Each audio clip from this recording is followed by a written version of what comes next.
How did you land on scooters and not, bikes? So when I started the business, everyone was asking, why do you take a toy and try to make a transport business out of it?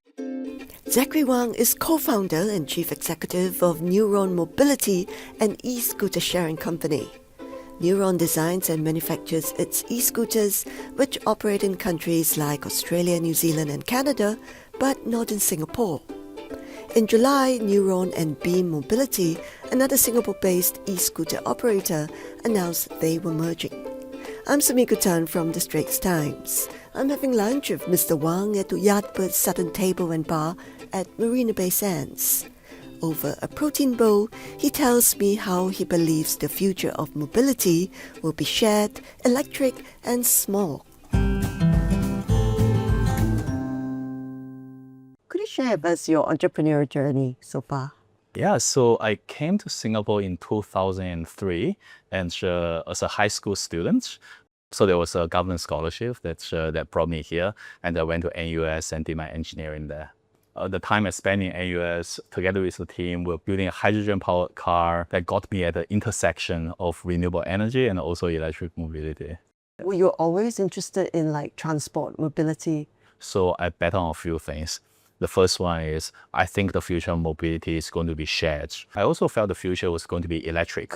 I also think urban transportation requires a bunch of small format vehicles, especially in the dense urban centers. How did you land on scooters and not, bikes? So when I started the business, everyone was asking, why do you take a toy and try to make a transport business out of it, right? We're trying to integrate almost a last mile solution into a transport network in the cities. So I was looking at the bikes and say, look, I think the wheels are too big. I can have a smaller wheel. So at the end of the day, this is just a very simplified version of an electric vehicle, an electric motor, a battery, two small wheels, and a platform to stand on and a handlebar to hold on to. I think that's as small as you can get in this urban transport.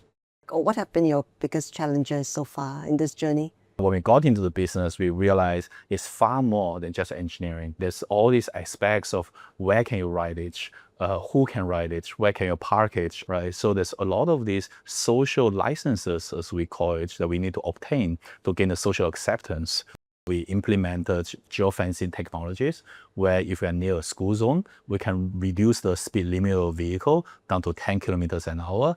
Right? When we're going to a high pedestrianized area, we can control the speed as well. We also create very recently an AI camera that we built in-house that uses artificial intelligence and computer vision to detect whether you are on the sidewalk, whether you're on the bike lanes, and whether you're on the road to make sure that this vehicle gets operated in the right place. And you recently tied up with Beam, your big competitor from Singapore. Yeah. What's the story behind that?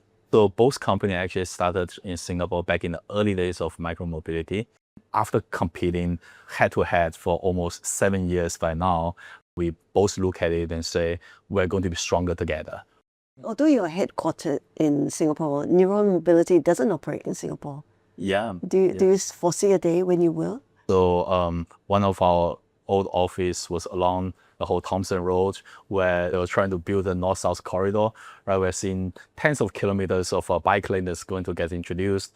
We're seeing a lot of bike lanes popping up in different town councils in different areas. I think those are all very encouraging to make this form of transport, which is a bit faster than pedestrians and a bit slower than cars, to be more viable here. So I hope one day we'll be able to come back. Thanks very much for having lunch. Thank you. Thanks for having me. Yeah.